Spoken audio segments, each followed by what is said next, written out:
পৃথিবীর ইতিহাসের ভয়ঙ্কর এক জালেমের নাম হলো ফেরাউন। ভয়ঙ্কর এক জালেমের নাম হলো ফেরাউন।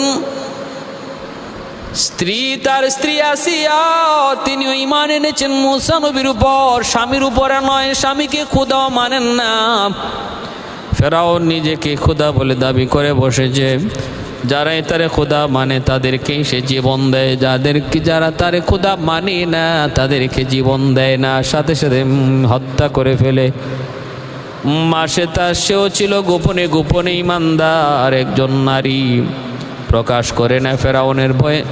চুল আঁচড়াইতে যায় যখন চিরুনিটা মাটিতে পড়ে যায়, তখন সে উঠানোর সময় বিসমিল্লাহির রহমানির রহিম বইলা উঠায়। ঈমানদারের ঈমান কখনো গোপন রাখা যায় না। এটা সূর্যের চেয়েও বেশি পাওয়ারফুল। সূর্য পূর্ব আকাশে উঠলে পরে যেমন সূর্যের আলো কেউ ঢেকে রাখতে পারে না, সূর্যের আলোকে ঢেকে রাখার কোনো সুযোগ নাই, কোনো শক্তি নাই, ঠিক তেমনিভাবে ঈমানের আলো সূর্যের আলোর চেয়ে আরো অধিক পাওয়ারফুল। এজন্য ঈমানের আলো কখনো গোপন রাখা যায় না। চেষ্টা করো ঈমানের আলো গোপন রাখা যায় না। ভাইয়েরা বন্ধুরা, এজন্যই তো বেলাল হাবশী বলেছিলেন, আবু বকর তোমরা যা বলো আমিও চাই জবান দিয়া আহাত ছাড়া অন্য কিছু বের করা যায় কিনা। কিন্তু রে আবু বকর শুনো, খুদার কসম আমার জবান দিয়া আহাত ছাড়া অন্য কিছু বের হয় না। আমি চেষ্টা করলেও আমার আল্লাহর নাম ছাড়া অন্য কিছু বের হয় না। ভাইরা বন্ধুরা, মাসেতা যেই মাত্র বিসমিল্লাহির রহমানির রহিম পড়ছে, ওই আল্লাহর নামে যিনি রহমান যিনি রহিম, মাসেদা তখন অবাক হয়ে গেল। মাসেদা ফেরাউনের মেয়ে, ফেরাউনের কন্যা তখন ডাক দিয়া কয়, ফেরাউনের কন্যা তখন অবাক হয়ে গেল। মাসেদার বিসমিল্লাহর আওয়াজ শোনা মাত্রই তখন ডাক দিয়া কয়, কিরে মাসেদা তুই কারে আল্লাহ কয়া ডাক দিছ? তুই কি আমার আব্বারে আল্লাহ কস না? তুই কি আমার আব্বারে খোদা কয়া ডাকো না? মাসেদা তখন বুঝে পড়ল সে তো ধরা পড়ে গেছে।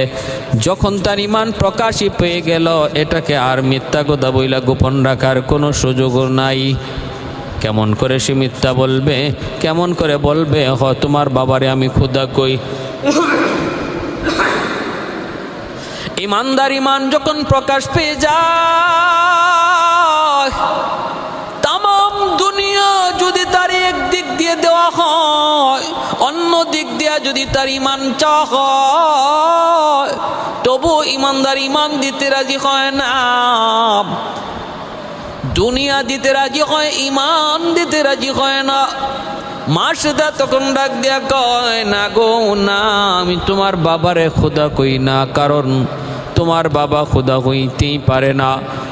খোদা তো তিনি যিনি আমাকে বানাইছেন, সৃষ্টি করেছেন। তোমাকেও যিনি বানাইছেন, তোমার বাবা ফেরাউনকেও যিনি বানান, যিনি খাওয়ান, যিনি হায়াত দেন, যিনি মৌত দেন, তিনি হলেন আমার খোদা। তিনি কে বলে? তিনি আল্লাহ। এই কথা বলা মাত্রই ফেরাউনের মেয়ে অগ্নিশর্মা হয়ে গেল, বাবার কাছে দৌড়ায় গেল, যায় বলতেছে, আব্বা মাসেদার ঘটনা তুমি শুনছো নি? বলে কি? মাসেদা তো তোমারে খোদা কয়া ডাকে না, সে তো এক আল্লাহরে আল্লাহ কয়, যার সাথে কোনো উপাস্য নাই। কস কি তুই? বলে হ। ফেরাউন ডাকাইছে মাসেদারে, ডাকায় কয়, কি ব্যাপার, কি শুনলাম? তুমি বুঝি আমাকে খোদা কও না? খে তোমার খোদা? কয় আমার খোদা হলেন তিনি যিনি আপনারও খোদা, তিনি আসমান জমিন যিনি বানাইছেন, যার হাতে আমার মরণ আপনার মরণ, যার হাতে আমার হায়াত আপনার হায়াত, সমস্ত রিজিকের ব্যবস্থা যার হাতে, যার নাম হলো রাজ্জাক, যিনি হাই কাইয়ুম, সর্বদা চিরঞ্জীব। আমার আপনার মৃত্যু আছে, যার মৃত্যু নাই, তিনি হলেন আমার আল্লাহ। সব কিছু ফানা হয়ে যাবে, যিনি থাকবেন তিনি হলেন আমার আল্লাহ। কুল্লু মান আলাইহা ফান ويبقى وجه ربك ذو الجلال والإكرام ফেরাউন খেপে গেল ফেরাউন খেপে বলতেছে কি কস তুই আমার এখানে বাড়িতে আমার ঘরে খাইয়া আমার তেল পানি লবণ ব্যবহার কইরা তুই বুঝি আমার সাথে বেয়াদবি করো আমার সাথে নাফরমানি করো তুই বুঝি বেদিন হয়ে গেলি দেখেন কেমন কয় ভাইরা বন্ধুরা মাসেদা তখন বলতেছে যা বলেছি ঠিক বলেছি কয় তাড়াতাড়ি করে তুই আমারে খোদা ক মোসার খোদারে তুই ভুলে যা আমারে খোদা ক নইলে কিন্তু তোর উপরে বিপদ শুরু হয়ে যাবে বিপদ কয় যত বিপদ তুমি আমাকে দাও না কেন যত বিপদের ভয় তুমি আমারে দেখাও না কেন এক আল্লাহ যারে আমি মেনেছি যারে আমি গ্রহণ করেছি যার পরিচয় আমি পেয়ে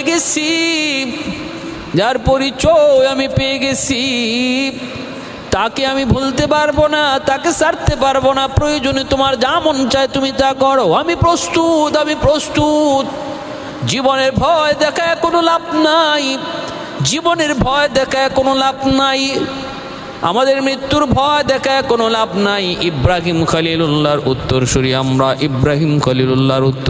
আমরা ভয় নাই ভয় দেখায় কোনো লাভ নাই ফেরাউন সাথে সাথে কয় তাড়াতাড়ি ওরে বন্দি করো হাতে পায়ে শিকল বেঁধে একটা ঘরের মধ্যে বন্দি করে রাখলো যেই ঘরের মধ্যে ইমানদার মুমিনকে ঢুকায় তারা কষ্ট দিত বলে কেমনে বিষাক্ত সাপ বিচ্ছু ওই ঘরের মধ্যে রাখা হতো যখনই কোনো ইমানদার ইমান ছাড়ত না ইমান ত্যাগ করতে রাজি হতো না তখনই তার ওই ঘরের মধ্যে ছেড়ে দেওয়া হতো বিষাক্ত সাপ আর বিচ্ছু তারে দংশন করত তারপরে মেরে ফেলতো ভাইরা বন্ধুরা ভয় দেখাইতো অনেক সময় ভয় দেখাইতো সাপ বিচ্ছুর ঘরের মধ্যে ঢুকায় দিবে ভয় দেখায় এরপর মাসেদা বিন্দু পরিমাণ নড়ে না চড়ে না কয় অসুবিধা নাই আমারে ঢুকায় দাও অসুবিধা নাই আমি সাপ বিচ্ছুর আঘাতে আক্রমণে আমি শহীদ হয়ে যাব ভয় নাই টেনশন নাই এতটুকু যখন দেখতে পেল তখন আর ভিতরে ঢুকাইল না সাপ বিচ্ছুর আক্রমণে তার মারল না আরও তারে ভয় দেখানোর জন্য ফেরাউন তার কাছে আইনা বলতেছে রে মাসেদা তুই দেখ আমার ঘরের লোক তুই যদি আমাকে খোদা কইয়া স্বীকার না করো আর এই খবর যদি প্রকাশ পেয়ে যায় জনগণ আমাকে থুতু দিবে জনগণ আমাকে খারাপ জানবে ঘর সামলাইতে পারে না আইসে আমাদেরকে খোদা মানাইতে এ মাসেদা তুই যা চাস তোর সব দিব বল আমাকে খোদা মানবি কিনা কয় অসম্ভব এই মাসেদার 4টা বাচ্চা ছিল 4টা সন্তান ছিল একটা সন্তান ছিল দুধের সন্তান মায়ের দুধ খাইতো ফেরাউন তখন তার ওই দুর্বল জায়গায় আঘাত করছে ফেরাউন জানে একজন মায়ের কাছে তার সন্তানের জীবন তার জীবনের চেয়েও বেশি প্রিয় মায়ের কাছে সন্তানের জীবন মায়ের জীবনের চেয়েও বেশি দামি বেশি প্রিয় অতএব সন্তানের ভয় যদি দেখানো যায় তাহলে মা সেটা মনে হয় আমাদের কথা মানবে মনে হয় আমাদের কথা মেনে নিবে এই মনে কইরা সে তখন ডাক দিয়া বলতেছে মা সেটা শুন তুই যদি আমাকে খোদা কইয়া স্বীকার না করো তাহলে জেনে রাখো তোমার সন্তান একটা সন্তানকেও রাখবো না সবগুলি সন্তানকে মেরে ফেলবো একটা সন্তানকেও রাখবো না আগুনের মধ্যে ফালাইয়া এই জ্বলন্ত চুলার মধ্যে জ্বলন্ত তেলের মধ্যে টকবগে তেলের মধ্যে ফালাইয়া তাদেরকে হত্যা করব যদি তুমি আমাকে না মানো মাসেদা তখন বলতেছে সন্তানের ভয় তুমি দেখায়ও না গো আমরা হলাম মা হাজেরার উত্তরসূরি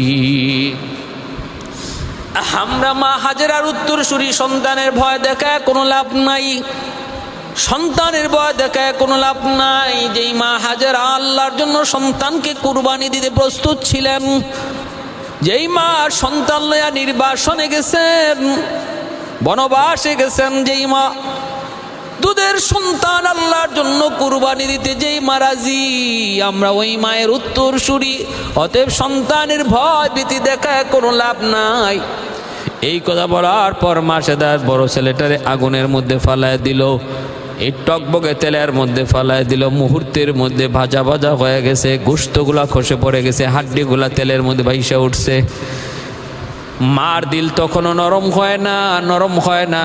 ফেরাউন আবারও কয় মা সেটা দেখ, চোখের সামনে বাচ্চাগুলি এইভাবে মরবে, তবুও তুই বুঝি ইমান ছাড়বি না? দেখ সন্তানের মায়া বেশি নাকি তোর ইমানের দাম বেশি? দ্বিতীয় সন্তানটারে আবারও মায়ের চোখের সামনে এই আগুনে ফালাইলো, তেলের মধ্যে ফালাইলো। ভাজা ভাজা হয়ে গেছে মার চোখের সামনে সন্তান, হাড়গুলা তেলের মধ্যে বাইসে উঠছে রে ভাই। এই দৃশ্য একজন দুঃখেরই মা দেখতেছে। দিলটা কেমন শক্ত হলে পরে মা এটা সইতে পারে? সন্তানের কষ্ট, মার জন্য কতটা কষ্টকর শুধু মা জানে, আর পৃথিবীর কেউ বুঝবে না, কেউ জানবেও না, কেউ বুঝবেও না, বোঝার চেষ্টাও করবে না। 3 নম্বর ছেলেটারও আগুনের মধ্যে ফেলায় দিল। দুঃখিনী মা তো কোনো নির্বাক কয় মালিক তুমি কত পরীক্ষা নিতে চাও, ইমানের কত পরীক্ষা নিতে চাও? ও মালিক তোমাকে চিনেছি, মেনেছি, হৃদয় দিয়েছি, মন দিয়েছি, দিল দিয়েছি। আল্লাহ আমি আর ওই দিলে কাউকে বসাইতে পারবো না, তোমাকেই শুধু বসাইছি মালিক। যত পরীক্ষা আসুক আমি পরীক্ষা দিতে রাজি, তবুও ইমান ছাড়তে রাজি না। দুধের বাচ্চারা মায়ের বুকের দুধ খাইতেছে, মায়ের বুকে চইরা দুধের বাচ্চারা মায়ের দুধ খাইতেছে। ওই দুধের বাচ্চাটারে মার কুল থেকে টান দিয়ে কাইরা নিয়ে গেছে। দুধের বাচ্চাটারে যখন কাইরা নেয় তখন মা সেটা ডাক দিয়া কয় রে শুন জালেমের দল, আমার দুধের বাচ্চাটা সে তো একদম অবুঝ। এই দুধের বাচ্চাটার কি দোষ? তার তো কোনো দোষ নাই, তার তো কোনো অন্যায় নেই। কয় না না, এখনো সময়, তুমি ইমান ছেড়ে দাও, এখনো সময় আছে। ফেরাউন রে খোদা কয় ডাকো, ফেরাউন কয় মাসে দাও, এখনো সময় আছে দেখ। মাসে দা তখন বলতেছে আমারে যত পরীক্ষার মধ্যে তোমরা ফালাও, কোনো লাভ নাই, লাভ নাই। ইমান এনেছি তো এনেছি, আল্লাহর পরিচয় পেয়ে গেছি, এতদিন অন্ধকারে ছিলাম, কোনো লাভ নাই। চোখের সামনে যখন দুধের বাচ্চাটারও আগুনে ফেলায় দেয়, দুধের বাচ্চাটা আগুনে পড়া মাত্রই একটা ভাষণ দেয়, ভাষণ। দুধের বাচ্চাটা ডাক দেয়া কয় মা গো, ও মা, ও মা, ভয় পাও না, চিন্তিত করো না গো মা, ভয় পাও না। তুমি দেখতেছো এটা আগুন, না না, আল্লাহ পাকে আগুনকে তোমার আমার জন্য বেহেশত বানায় রাখছে গো মা। মা তুমি ভয় পাও না, আগুনে চলে আসো। আগুন আগুন নয়, আল্লাহ বেহেশতের টুকরা বানায় রাখছে। ইব্রাহিম খলিলুল্লাহর মতো, ইব্রাহিম খলিলুল্লাহর মতো সন্তানটা যখনই আওয়াজ দিছে, মা আওয়াজটা শুনতে পাইছে, মা চিৎকারটা শুনতে পাইছে, সন্তানের ভাষণটা শুনতে পাইছে, দিলের ভিতরে ইমান আরও মজবুত হয়ে গেছে। এখন মা সে তাকে আগুনে ফালায় দিবে, আগুনে ফালায় দিবে। আসিয়া বারবার দেখতেছে, আসিয়া নিষেধ করতেছে, কোনো নিষেধ ফেরাউন মানে না। এইভাবে চোখের সামনে বাচ্চাগুলিকে মায়ের চোখের সামনে আগুনে পুড়ে মারলো। আসিয়া দেখে দেখে বারবার চিৎকার দিয়া দিয়া নিষেধ করে, ফেরাউন কোনো নিষেধ মানে না, নিষেধ মানে না। এইবার যখন মাসেদারে আগুনের মধ্যে ফালায় দিবে, তখন মাসেদা বলেছিল আমার একটা অনুরোধ শেষমেশ রাখবানি গো। কয় কি অনুরোধ? কয় বলো। কয় অনুরোধটা হলো আমিও যখন আগুনে পুড়ে জ্বলে যাব, আমার হাড়গুলো যখন এইভাবে আমার বাচ্চাগুলোর মতো এরকম বেশে বেশে উঠবে, আমার ওই বাচ্চাগুলির হাড় আর আমার হাড়টাকে একত্রিত করে এক জায়গার মধ্যে তোমরা দাফন দিয়া রাইখো, একটা জায়গার মধ্যে আমার সন্তান সহ আমাকে দাফন দিয়া রাইখো। ভাইয়েরা বন্ধুরা, গতকালকেও দেখলাম ত্রিশালে একটা অ্যাক্সিডেন্ট হলো, গাড়ি অ্যাক্সিডেন্ট হলো, একটা মাইক্রো পানিতে পড়ে গেল। ওই মাইক্রো থেকে কিছু লাশ উদ্ধার করা হয়েছে। সন্তানের প্রতি বাপ মার দরদ দেখে আমি চোখে পানি রাখতে পারলাম না রে ভাই। একটা লাশ বের করলো, বাবার বুকের মধ্যে একটা মেয়ে সন্তান জড়ায় আছে। বাবা মেয়েটারে বুকের মধ্যে এইভাবে জড়ায় রাখছে, মেয়েটাও বাবার এইভাবে জড়ায় রাখছে। কলিজার টুকরা সন্তানকে মৃত্যুর সময় বাবা বলতে পারে নাই। বলতে পারে না, হয়তো এই সন্তানের মায়া ত্যাগ করলে বাবা কোনো রকম নিজেকে বাঁচানোর চেষ্টা করতে পারতো, কিন্তু সন্তানের মায়ার কারণে সে নিজের জীবন দিয়ে দিল। এই দুনিয়ার সন্তানের দল, এতটুকু মায়া এতটুকু মহব্বত যেই বাপ মার অন্তরে আছে রে যুবক, তুমি বুঝি ওই বাপ মারে কষ্ট দিতেছ। আজকে ওই বাপ মার সাথে চোখ রাঙায় কথা বলতেছ, ওই বাপ মার কলিজায় বুঝি তুমি আঘাত দিতেছ। এখনো সময় আছে যুবক, জীবন যদি আলোকিত করতে হয়, ভবিষ্যৎ যদি তোমার আলোকিত করতে হয়, সর্বলাইনে যদি সফলতা পেতে হয়, পাওয়ার হাউস হলো মা বাবা। ওই বাপ মারে তুমি খুশি করো, বাপ মারে খুশি করো, কারণ মা বাবা পৃথিবীতে তারা বেনজির বেমিসাল, তাদের মতো আপন পৃথিবীতে আর কেউ নাই, আর কেউ নাই যুবক। যত আপন তুমি যারে ভাবো, বাপ মার মতো আপন পৃথিবীতে কেউ নাই।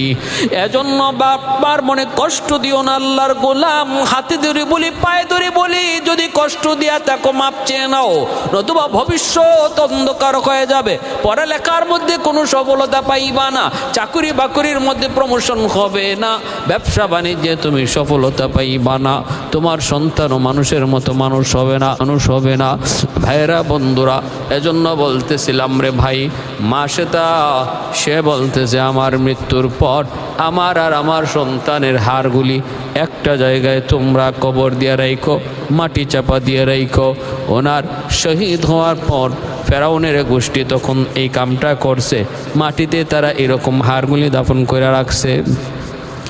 আমার ভাইয়েরা বন্ধুরা, তাফসীরে দুররে মানসুরের মধ্যে লিখেন, আল্লাহর নবী মেরাজের রজনীতে যখন জিব্রাইল আমিনের মাধ্যমে বুরাকের পিঠে সওয়ার হইয়া নবী বাইতুল মুকদ্দাস যান, মাঝখানে যখন মিশর পরে আল্লাহর নবী রহমতের নবী বুরাকের পিঠ দিয়ে যাওয়ার পথে তিনি জিব্রাইলকে বলতেছেন, ভাই জিব্রাইল, এখানে এত সুন্দর গ্রান পাইলাম, কোত্থেকে এই গ্রান?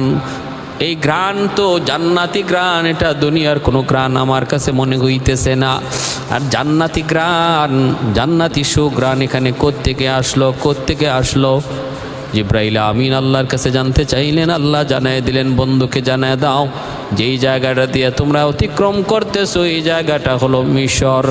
আর এখানেই জালেম ফেরাউনের হাতে আমার এক বান্দি, তার 4টা সন্তান সহ, যার নাম ছিল মাশেতা, ফেরাউনের বাদী, তার নির্মমভাবে শহীদ করেছিল জ্বলন্ত টকবগে আগুন তেলের মধ্যে ফালায়া, তার 4টা বাচ্চা সহ তার শহীদ করেছিল। হাড়গুলাকে যেই জায়গায় কবরস্থ করেছে, মাটি চাপা দিয়ে রেখেছে, ওই মাটি চাপা দেওয়ার জায়গা থেকে জান্নাতি সুগ্রাণ বের হচ্ছে। ও জিব্রাইল, আমার বন্ধুকে জানায় দাও, ওই জায়গাটা, যেই জায়গার মধ্যে মাশেতা তার বাচ্চা সহ হাড়গুলা মাটি চাপা দেওয়া, ওই জায়গাটা দুনিয়ার জগতে, কিন্তু আমি আল্লাহ ওই জায়গাকে বানায় রাখছি সপ্ত আকাশের উপরে জান্নাতের টুকরা। আছে জমিনে, কিন্তু মূলত জান্নাতের একটা টুকরা আছে জমিনে, এই জায়গাটা কিন্তু মূলত জান্নাতের একটা টুকরা। ওই জান্নাতি সুগ্রাণটি আমার বন্ধু পাইতেছে, যেরকম সুবহানাল্লাহ। ও ভাইয়েরা, জন্য বলি খেয়াল রাখো, একটু চিন্তা করে দেখো, ইমানের পরীক্ষা কত কঠিন ছিল ইমানের পরীক্ষা রে ভাই। এই দৃশ্য দেখার পর বিবি আসিয়া তখন আর নিজের সামলায় রাখতে পারলেন না, অজরে তিনি কাঁদলেন। ফেরাউনের দরবারে যাইয়া, ফেরাউনের সামনে যাইবার নিজের ইমানের কথাটা চিৎকার দিয়ে জানায়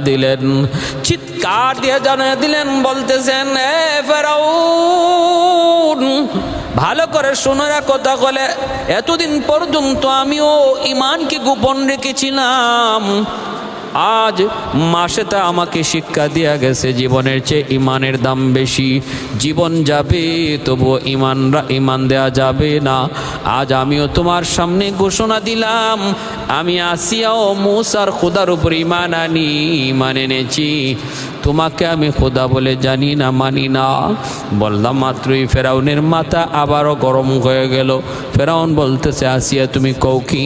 তোমাকে আমি এত মায়া করি, এত আদর করি, তুমি আমার এত প্রিয়তমা স্ত্রী, তুমি যদি এমন বলো তাহলে জবাব দিব কি?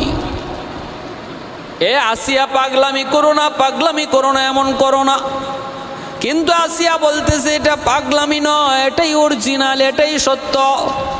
যা সত্য তাই বলতেছি, আমি এক আল্লাহর উপরে বিশ্বাস করি, যিনি তোমাকে বানাইছেন, আমাকে বানাইছেন।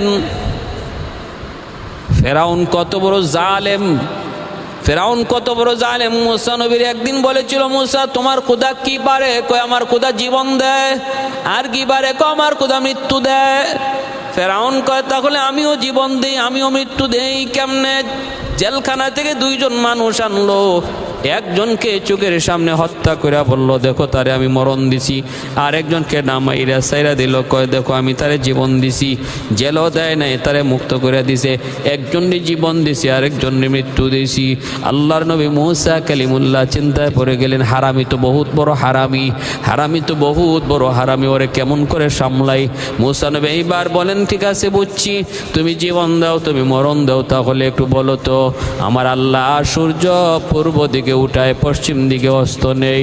তুমি যদি পারো সূর্য পশ্চিম দিক থেকে উঠাও আর পূর্ব দিগন্তে সূর্য ডুবাও, যদি পারো এটা করো। ফাবুহিতাল্লাযী কাফার, আল্লাহ বলেন ফেরাউন সাথে সাথে নির্বাক হয়ে গেল, চুকুম্বুদাই হয়ে গেল। হায়, এটা আবার কেমন কথা? ফেরাউন কোনো জবাব দিতে পারে নাই, জবাব হয়ে গেছে, চুপচাপ হয়ে গেছে। আল্লাহ পাক তার ব্রেনকে একদম কাবু বানায় দিছেন, কাবু বানায় দিছেন। ওই মুহূর্তে তার ওই চিন্তা নাই, কাউন্টার জবাব দেওয়ার কোনো মাথার মধ্যে কোনো বুদ্ধি আল্লাহ পাক রাখেন নাই। সব কিছু আল্লাহর ইশারায়।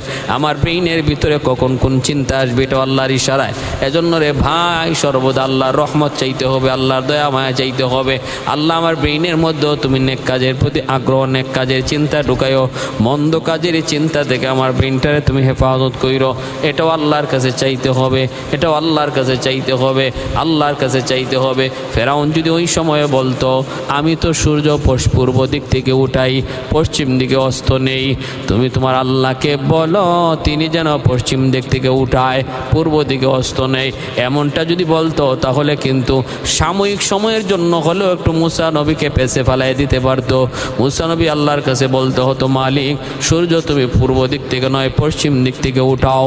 আরেকটা জটিল বিষয় ঘটায় দিতে পারতো, কিন্তু মাথার মধ্যে বুদ্ধি আল্লাহ তারে দেয় নাই, আল্লাহ তারে দেয় নাই। ফাবুহিতাল্লাযী কাফার, ওই কাফেরটা একদম হতভম্ব হয়ে গেল, হতভম্ব হয়ে গেল, নির্বিকার হয়ে গেল, লাজবাব হয়ে গেল। ভাইরা বন্ধুরা, এত বড় জালেম ফেরাউন, মুহূর্তের ভিতরে মানুষ মারতো, মুহূর্তের ভিতরে মানুষ ছাড়তো। ওই জালেম আসিয়াকে বলতেছে, আসিয়া মানুষজনের কাছে আমি বড় লজ্জিত হব, আমারে শরম দিবে, লজ্জা দিবে। মিয়া নিজের ঘর সামলাও, নিজের বউরে আগে নিজের মতবাদের উপরে আনো, দেখো এটা নি পারো, এটা নি পারো, অতএব আমি জবাব দিব কি? আর তোমার এই আচরণে জনগণও আমার খোদা মানা থেকে বাদ দিয়ে দিবে। আসিয়া এমনটা করো না। আসিয়া বলতেছে যা খুশি তোমার তা করতে পারো, কিন্তু আমি যারে খোদা মেনেছি, আমি যারে আল্লাহ মেনেছি, আমি যারে পরিচয় পেয়েছি, আমি যারে দিলে বসাইছি আর কখনো দিল থেকে সরাইতে পারবো না। এতদিন পর্যন্ত আমি ভুল পথে ছিলাম, অন্ধকারে ছিলাম। ভাইরা বন্ধুরা, আমার নবী রহমতের নবী বলে পৃথিবীর ইতিহাসে ইমানের পরীক্ষায় যে কয়জন নারী পরীক্ষা দিয়েছে এর ভিতরে সর্বশ্রেষ্ঠ হলো আসিয়া, সর্বশ্রেষ্ঠ হলেন বিবি আসিয়া, যিনি ইমানি পরীক্ষায় শ্রেষ্ঠত্ব অর্জন করেছে। ভাইরা বন্ধুরা, আমার নবী রহমতের নবী বলেন চারজন মহিলা পৃথিবীর মধ্যে আল্লাহর কাছে সর্বশ্রেষ্ঠ।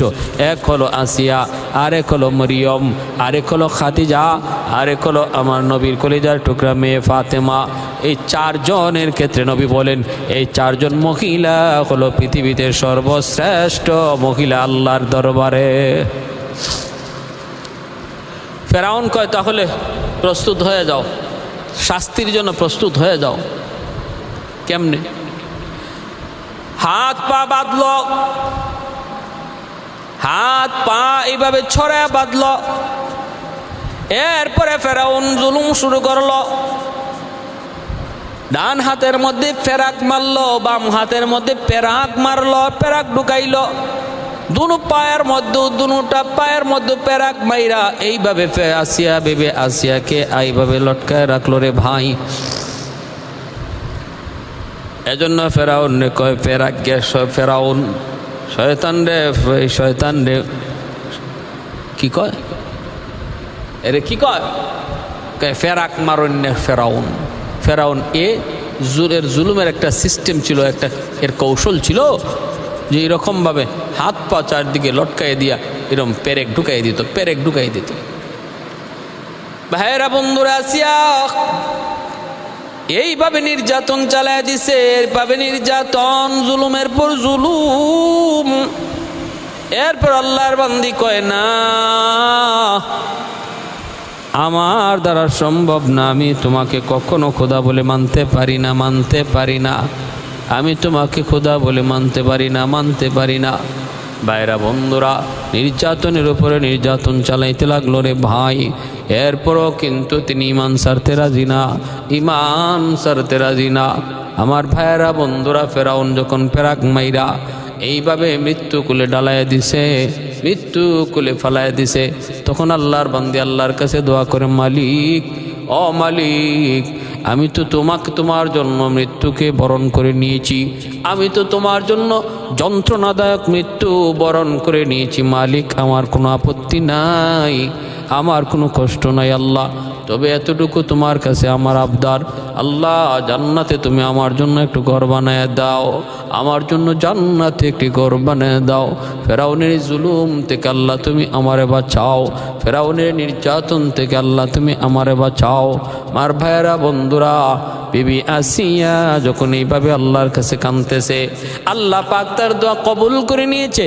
শুধু কবুল করে নিয়েছে এমন নয়, মৃত্যুর উপর আল্লাহ তার জন্য যেই ঘর বানাইছে জান্নাতি, ওই ঘরটা আল্লাহ পাক মৃত্যুর সময় তার চোখের সামনে দেখায় তার মরণ দিছে। আসিয়ারি, দেখো আমি আল্লাহ তোমার দোয়া কবুল কইরা যেই ঘরটা তোমার জন্য জান্নাতে বানাইছি, এই ঘরটা আমি তোমার মৃত্যুর সময় দেখায়া তোমার মৌত দিলাম।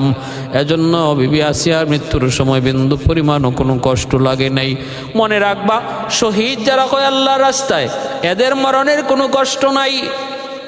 যত মরণ পৃথিবীতে আছে, যত রকমের মরণ আছে, প্রত্যেকটা মরণের মধ্যে কষ্ট আছে, কিন্তু শাহাদতের মৃত্যুর মধ্যে কোনো কষ্ট নাই। আল্লাহ শাহাদতের মৃত্যুর মধ্যে কোনো কষ্ট রাখেন না। হাসি মুখে একজন শহীদ হয়ে যায়, পিঁপড়ায় কামড় দিলে যেই পরিমাণ ব্যথা, এতটুকু ব্যথাও একজন শহীদ পায় না।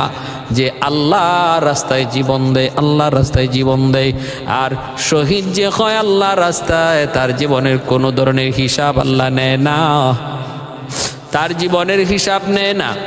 আল জিহাদ মুখতাসর তরিকে ইলাল জান্নাহ, শহীদ হওয়া মাত্রই সংক্ষিপ্ত রাস্তায় আল্লাহ তারা জান্নাতে পৌঁছায় দেয়, শর্ট রাস্তায় আল্লাহ তারা জান্নাতে পৌঁছায়, বাইপাস রাস্তায় আল্লাহ তারা জান্নাতে পৌঁছায় দেয়। শহীদের কাছ থেকে আল্লাহ নামাজের হিসাব নিবে না, শহীদের কাছ থেকে আল্লাহ রোজার হিসাব নিবে না, শহীদের কাছ থেকে আল্লাহ পাক এইরকম ভাবে হুকুম আহকাম বিধিবিধানের আল্লাহ পাক কোনো হিসাব নিবে না। কিন্তু নবী বলেন, ইল্লাদ্দাইন, শুধুমাত্র মানুষের ঋণ যদি তাকে কোনো শহীদের কাছে, ওই ঋণের হিসাব তাকে দেওয়া লাগবে, এটা তার বুঝায় দেওয়া লাগবে, কারণ এটা আল্লাহর হক নয়। বান্দার হক যদি কোনো শহীদ নষ্ট করে যায়, তাহলে সেই হিসাবটা হাসরের মাঠে তার দেওয়া লাগবে, কারণ এটা আল্লাহর নিয়ন্ত্রণে নয়, আল্লাহ পাকের হক নয়। আল্লাহ বলবে, বান্দারে, এই ব্যাপারে আমি আল্লাহ কিছু জানি না, তুমি এই ব্যাপারে তোমারটা তুমি সামলাও। এজন্য বলি, বান্দার হক বড় জটিল। একজন শহীদ নামাজ থেকে মাপ পেয়ে যায়, কিন্তু বান্দার হক থেকে মাপ পায় না, বান্দার হক থেকে মাপ পায় না। আমার ভাইয়েরা বন্ধুরা, এজন্য বলতেছিলাম আল্লাহ নিজে বলে, আমার রাস্তায় যারা শহীদ হয়, তোমরা মনে করো তারা কবরে মরে গেছে। কয় না,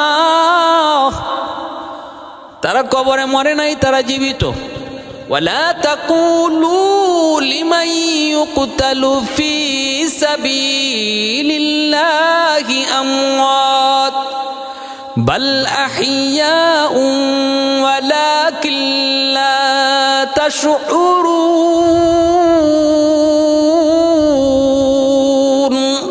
আল্লাহ বলেন, তোমরা বুঝো না, তোমরা অনুধাবন করতে পারো না শহীদ কেমন করে কবরে জীবিত আছে, তোমরা বুঝো না, আমি আল্লাহ বুঝি। এরা কবরের মধ্যে জীবিত, এদেরকে আমি আল্লাহ খাওয়াই, এদেরকে আমি পানি পান করাই, আমি আল্লাহ এদের ঘুম পাড়াই। ভাইয়েরা বন্ধুরা, জন্যই তো ভাইয়েরা বন্ধুরা, সাহাবায়ে কেরামের ভিতরে এমন অনেক ইতিহাস পাওয়া যায়, 1000 বছর পরেও তাদের লাশটা অক্ষত পাওয়া গেছে, অক্ষত, 1000 বছর পরেও অক্ষত পাওয়া গেছে। ভাইয়েরা বন্ধুরা, এরকম একটা দুইটা নয়। ওই যে আব্দুল্লাহ তাবেরের ঘটনা সূরা বুরুজের মধ্যে আছে, এই ইউসুফ জুনাওয়াজ তারে শহীদ করেছিল। 1000 বছর পর ওমর ফারুক রাদিয়াল্লাহু তাআলা আনহুর খেলাফতকালে স্বপ্ন যুগে ওমর দেখতে পেলেন ওই আব্দুল্লাহ তামেরের লাশটা নদী ভাঙ্গনের মধ্যে পড়ছে। এই লাশটা তিনি এখান থেকে সরাইলেন, খনন করতেছেন, খনন করে লাশটা যখন বাইর করলেন, দেখেন তীর এখনো তার কপালের মধ্যে আছে। এই কপালে তীর লাগানো অবস্থায় আব্দুল্লাহ তামেরকে কবরস্থ করা হয়েছিল। হযরত ওমর তীরটা যখন টান দিয়া কপাল থেকে বের করলেন, তারিখের কিতাবের মধ্যে এসেছে ফিনকি দিয়া রক্ত বের হয়েছে। জীবিত মানুষের শরীর থেকে যেইভাবে ফিনকি দিয়া রক্ত বের হয়, 1000 বছর পরে একজন শহীদের কপাল থেকে ওইভাবেই ফিনকি দিয়া রক্ত বের হয়েছে। সুবহানাল্লাহ, আল্লাহু আকবার। ভাইরা, ইসলামের জন্য, দ্বীনের জন্য জীবন দিলে এর মূল্য আছে, এটা ফাও নয়। একদিন তো মরতেই হবে, জীবন তো একদিন যাবেই, কিন্তু সেই জীবনটা যেন স্বাভাবিক না হয়, সেটা যেন আল্লাহর রাস্তায় হয়। এজন্য হযরত ওমর রাদিয়াল্লাহু তাআলা দোয়া করতেন, আল্লাহুম্মা ইন্না নাসআলুকা শাহাদা, আল্লাহ তোমার কাছে শাহাদাতের মওত চাই। কি কইতেন? আল্লাহুম্মা রযুকনি শাহাদাতান ফি সাবিলিক, আল্লাহুম্মা রযুকনি শাহাদাতান ফি সাবিলিক ওয়াজআল মাউতি ফি বালাদি রাসূলিক। হযরত ওমর রাদিয়াল্লাহু তাআলা দোয়া করতেন, আল্লাহ আমার শাহাদাতের মরণ দিও, শাহাদাতের মরণ দিও। এজন্য শাহাদাতের তামান্না প্রত্যেকের অন্তরে রাখতে হবে, শাহাদাতের তামান্না প্রত্যেকের অন্তরে রাখতে হবে। নবী বলেন, যার অন্তরে বিন্দু পরিমাণ শাহাদাতের তামান্না নাই, সে মুনাফিক, সে মুনাফিক। এটা আল্লাহর নবীর হাদিস, জানতেন কথা নয়। জিহাদকে সন্ত্রাস বলবেন, ঈমান থাকবে না, ঈমান থাকবে না, মুনাফিকের তালিকায় নাম উঠে যাবে। জিহাদ পবিত্র জিনিস আর সন্ত্রাস অপবিত্র। জিহাদ হলো পাক, সন্ত্রাস হলো না পাক। প্যারে হাজির, এজন্য ঈমানের পরীক্ষা আসেনি না নাই? সবারই আছে। আমি আপনি ঈমানদার দাবি করে ঈমানদার, পরীক্ষা আসবে। হতে পারে সেটা আমাদের ঈমান দুর্বল হওয়ার কারণে পরীক্ষা ছোট। যার ঈমান যত মজবুত তার পরীক্ষা তত কঠিন, যার ঈমান যত দুর্বল তার পরীক্ষা তত সহজ। আমাদের ঈমান অত্যন্ত দুর্বল, এজন্য পরীক্ষাও আসে দুর্বল, ছোট ছোট পরীক্ষা। ওই মাসেতার মতো পরীক্ষা, বিবি আসিয়ার মতো পরীক্ষা আমাদের উপরে আসলে কয়জন ঈমান নিয়ে বাঁচতে পারবো? কয়জন ঈমান নিয়ে বাঁচতে পারবো? এই যে উত্তরবঙ্গে যান, সামান্য একবেলা দুবেলা খানার বিনিময়ে ঈমান বিক্রি হয়ে যাচ্ছে খ্রিস্টানদের কাছে। রিপোর্ট দেখেন, খ্রিস্টান মিশনারিরা একটা ঘর বানায় দিব, এই লোভে মুসলমান ঈমান হারাইতেছে। একবেলা খানা দিব, ঈমান হারাইতেছে। আল্লাহ পাক আমাদের কাছ থেকে ঈমানে পরীক্ষা নেবেন, একথা আল্লাহ কোরআনে বলেছেন, ওয়ালানাবলুওয়ান্নাকুম বিশাইইম মিনাল খাউফি ওয়াল জু' ওয়া নাকসিম মিনাল আমওয়ালি ওয়াল আনফুসি ওয়াস সামারাত ওয়া বাশশিরিস সাবিরিন। আল্লাহ পাক রব্বুল আলামিন বলেন, আমি কখনো কখনো পরীক্ষা নিব খাউফি ওয়াল জু', ভয়ভীতির দ্বারা, ক্ষুধা যন্ত্রণার দ্বারা, ওয়া নাকসিম মিনাল আমওয়ালি ওয়াল আনফুস ওয়াস সামারাত, তোমাদের মালের ক্ষতি করার দ্বারা, ক্ষতি হওয়ার দ্বারা, জানের ক্ষতি হওয়ার দ্বারা, ফসলাদির ক্ষতি হওয়ার দ্বারা, জমি জমার ক্ষতি হওয়ার দ্বারা আমি আল্লাহ মাঝে মাঝে তোমাদের উপর ঈমানের পরীক্ষা নেব, ঈমানের পরীক্ষা নেব। ওয়া নাকসিম মিনাল আমওয়ালি ওয়াল আনফুসি ওয়াস সামারাত। এরপর আল্লাহ বলেন, এই পরীক্ষার ভিতরে ওয়াবাশশিরিস সাবিরিন। পরীক্ষার ভিতরে যারা সবর করবে, পরীক্ষার ভিতরে যারা সবর করবে নিরাশ হবে না। আমি আল্লাহর উপরে কোনো অভিযোগ উঠাবে না। বিপদের সময় পরীক্ষায় পড়ার পরও আমার হুকুম আকাম ভুলবে না। বিপদের সময়ও নামাজ ছাড়বে না। পরীক্ষায় পড়ার পরও সে আমার হুকুম বিধিবিধান ভুলবে না, হালাল হারাম মাইন্না চলবে। আল্লাহ পাক রব্বুল আলামিন বলেন তাদের জন্যই সুসংবাদ। কিসের? কয় জান্নাতের সুসংবাদ। আর যারা এরকম ইমানি পরীক্ষায় পড়ার পর নিরাশ হয়ে যায়, ইমানি পরীক্ষা ক্ষুধার যন্ত্রণায় পড়ছে, ইমান ছেড়ে দিছে, ক্ষুধার যন্ত্রণায় পড়ছে, রিজিকের অভাবের মধ্যে পড়ছে, নামাজ ভুলে গেছে, এই ধরনের যদি হয় আল্লাহ বলেন তারাই হলো না কামিয়াব, তারাই হলো ব্যর্থ, তারাই হলো ব্যর্থ। তাদের জন্য জান্নাতের সুসংবাদ নাই। এজন্য বলি ভাই, সুখে থাকলেও আল্লাহকে ডাকবো, দুঃখে পড়লেও আল্লাহকে ডাকবো।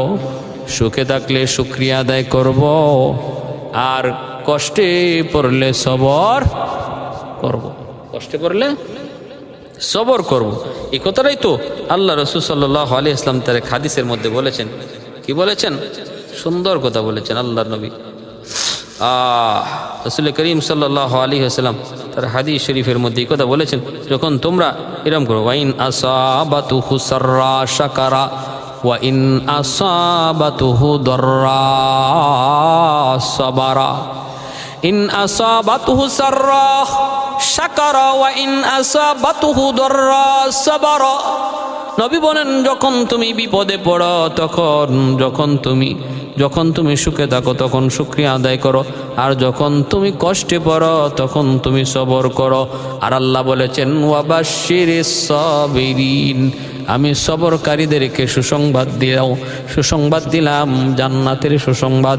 এজন্য ভাইয়েরা বন্ধুরা বলতেছিলাম, মাসেতা ফেরাউনের বাদী আর বিবি আসিয়া তারা কি পরিমাণ ইমানের অগ্নি পরীক্ষা দিছেন, এই অগ্নিফল হয়েছেন। আল্লাহ পাক মৃত্যুর আগে মৌতের সময় তারে জান্নাতের বাড়ি দেখায়া দেখায়া তার মৌত দান করছেন। একজন নারী ইতিহাস সৃষ্টি করে গেছেন। এক হাদিস শরীফে আসছে, এই ফেরাউন এ নামর্দা ছিল, নামর্দ, পুরুষত্ব ছিল না। আল্লাহ পাক রব্বুল আলামিন এ বিবি আসিয়ার সঙ্গে জান্নাতে আমার আপনার নবীর বিবাহ পড়াইয়া দিবেন। পবিত্র নারী, পবিত্র নবীর সাথে বিবাহ।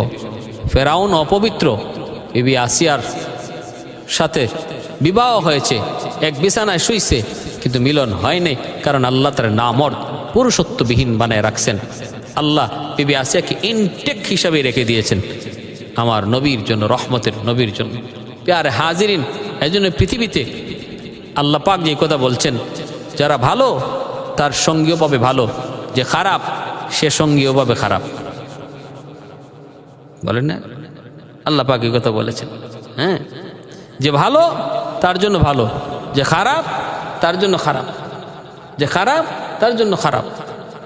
তাহলে প্রশ্ন এটাই জাগছিল যে তাহলে ফেরাউন কত খারাপ, তার জন্য এত ভালো, তাহলে কি আসিয়া খারাপ? বলে না। আল্লাহ পাক রব্বুল আলামিন বিবি আসিয়াকে আল্লাহ পুত পবিত্র বানায় রাখছেন। ফেরাউন আসিয়ার সঙ্গে কোনো শারীরিক সম্পর্ক তৈরি করতে পারে নাই, আল্লাহ পুরুষত্বহীন বানায় রাখছেন। ভাইরা বন্ধুরা, এজন্য এই দুনিয়ার মধ্যে খেয়াল রাখবা, আমি যদি ভালো হই সঙ্গী পাবো ভালো, খারাপ যদি হই সঙ্গীও পাবো খারাপ।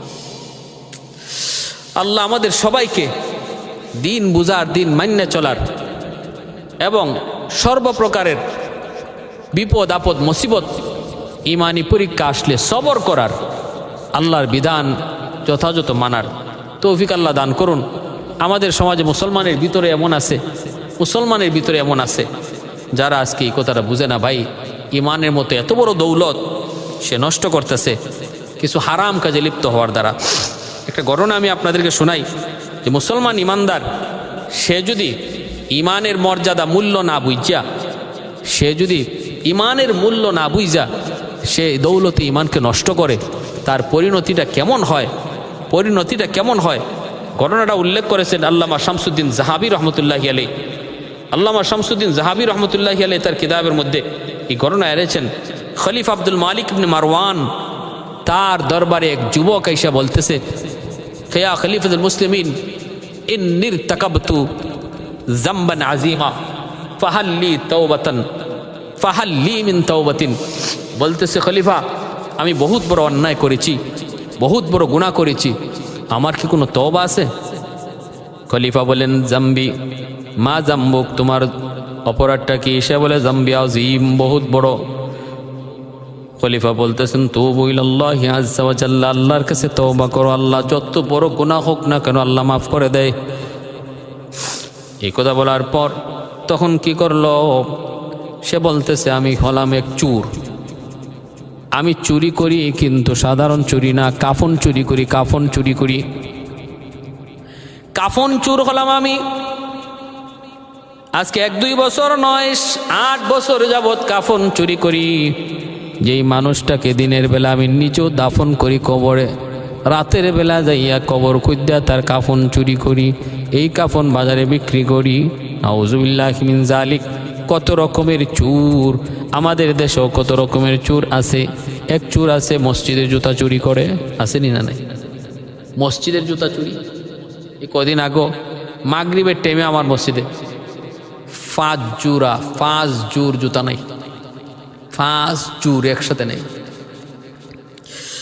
বহু দেশে মসজিদের ভিতরে জুতার বাক্সই নাই, আর আমাদের দেশে জুতার বাক্স মসজিদের ভিতরে রাখলেও জুতা সামলানো যায় না। মসজিদের ভিতরে জুতার বাক্স, এই জুতা মসজিদের ভিতরে রাখলেও জুতা সামলানো যায় না। যে 5 জোড়া জুতা নিছে সব মসজিদের ভিতর থেকে নিছে। পৃথিবীর বহু দেশ আছে এমন, যেই দেশে কোনো চোরই নেই, যেমন নরওয়ে, ফিনল্যান্ড, বেলজিয়াম। আর একটা দেশ আছে জেনেভা পৃথিবীতে। ওই দিন গুগলে সার্চ দিয়ে দেখলাম, জেনেভাতে কোনো জেলখানা নাই, জেলখানাই নাই। তো জেলখানা থাকে না কোন দেশে? যেই দেশে চোর নাই, মারামারি নাই, হত্যা নাই, খুন নাই, একজনের সাথে আরেকজন হিংসা নাই, জমি দখল নাই, জুলুম নাই, এজন্য কোনো জেলখানাই নাই।